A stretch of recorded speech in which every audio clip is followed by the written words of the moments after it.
Okay, so in this video I'm going to do a beginner's friendly step-by-step on how I created this abstract watercolour painting using a wet and wet technique. Now I've put in the background a speeded up preview of some of the video, but I'm going to be running through this more or less in real time, step by step, so let's get started. Okay, so here I've got my watercolour paper and I'm using Archer's cold press fine grain, but any good quality watercolour paper with a relatively smooth surface will work. Okay, and then to set up your work area you also need 2 glasses of clean water and your watercolour paints. Now the colours I'm using are permanent rose, yellow ochre, Indanthrene blue, burnt sienna and Paynes grey. And I've also got a relatively large round watercolour brush. Okay, so I've got everything set up now and I'm going to start painting my shape in with the water. Okay, so I'm going to do this kind of curved shape which I think looks a bit like a snake or some other kind of nature-based object. Now I've speeded this up, but you don't have to work terribly quickly because I'm using quite a lot of water, so it's not going to dry terribly quickly. Now I'm just moving the paper here into the light so that you can see the shape that I've created on my page. And what I decided to do was actually thicken up that line, so you could do a similar shape or you could try something a bit different. Okay, so this is done now. I'm happy with that and I'm going to be ready to put my paint on now. So I'm going to start with my pink. Now it's a good idea to work with watercolours from light to dark. So I'm putting my pink at the top and I'm just dropping that paint into the water and it's going to just spread out and fill the shape where the water is and it won't go over the edge. Okay, so I'm finishing that off and then very importantly I'm washing my brush with the water before putting the next colour down, which is the blue, because I don't want to mix the colours in the palette or on the brush. I want them to mix on the page. So I'm just doing exactly the same thing with this blue. I'm just dropping it into that water and it's going to fill to the edge of where the water is. And I have mixed in quite a bit of water on my palette, so I am dropping quite watery paint onto the water that's already on the page, so it is very much a wet and wet technique. I would say that I possibly used a bit too much water, but it's okay. I mean, it's experimentation, and really with this technique you can never really use too much water. You can always remove any of the really watery paint, and I will do that at the end, so you'll see me doing that as an example. Okay, so now I'm putting in my yellow ochre, and for this one I'm actually going to put it on top of the pink and I'm just blotting it in. I'm not moving my brush around too much because, like I said, I want the paint to mix together on the page and sort of let it do this naturally without me mixing it together too much with the brush. I really want to keep my colours very bright and this is the way to do it, so I'm just dropping that in there. Now I have experimented with these colours before, so I know that they go well together. Now you could use the same colours or, like I said, use different colours. It's really just about experimentation, but I would say that using light colours first is definitely the way to go, and you can work more towards the dark colours at the end. Okay, so now I've got my burnt sienna and I'm going to block that in more towards the middle, and I'll put that over this pink that was down, and then I'll put that a little bit over the blue as well.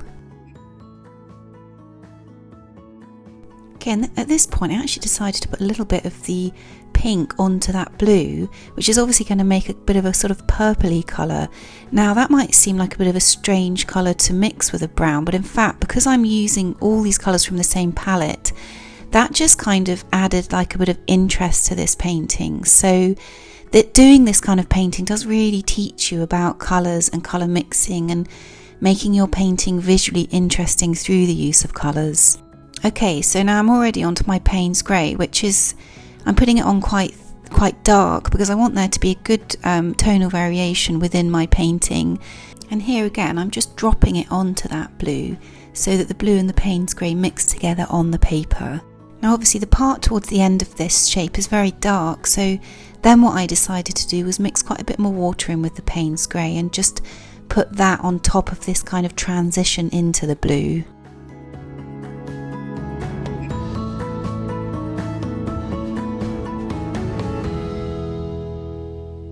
Okay, so now I really am getting to the point where this painting is getting more or less finished, and anything I'm doing now is really just small adjustments, and I'm trying to not overwork the painting too much. And I'm really pretty happy with it now, but you can see how towards this area here there's got quite a lot of watery paint there, so I'm going to be picking some of that up because I think it might just start to move around too much. And even though with wet and wet technique you want the paint to run into each other, you do want to control it to a certain extent. Okay, so it's this area particularly here where there's a lot of water gathering, so I'm going to get my brush and I'm going to just soak up some of that water there. Now you don't want the brush to be completely dry because then it might soak up too much of the water, but you need it to have just a tiny bit of water on it so that you control the amount of water that it's sucking up. And if you pick the paper up like this and move it around a little bit, that does help to show you how much excess water there is on the painting. So that's what I'm doing there. So I'm sucking up that excess water quite carefully there, because like with many things with watercolour, it is about a balance.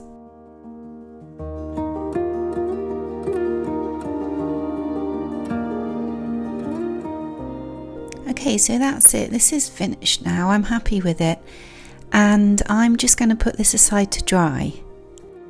Okay, so here is the finished painting. Now, as you can see, it's warped slightly, and I can correct this by either wetting the back and putting it under some books overnight, or I do have another method for flattening warped watercolour paper after you paint it using tape instead of books, and I'll put a link to that in the description. And as you can see, using this wet and wet technique has created some really nice effects where the colours either transition into one another, or where I've laid colours on top of one another and you can still make out the two different colours, but they sort of mix optically. I really do think this is a really fun technique, and it's a really good way as well of getting to know watercolours as a beginner. And I think this technique in particular, where you just draw your shape using water and then you drop the colours in, it's also quite a foolproof way of creating just a really simple but effective piece of art, whether that's abstract or something more representational.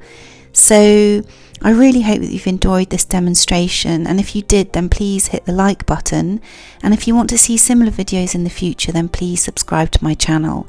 Okay, thank you, bye.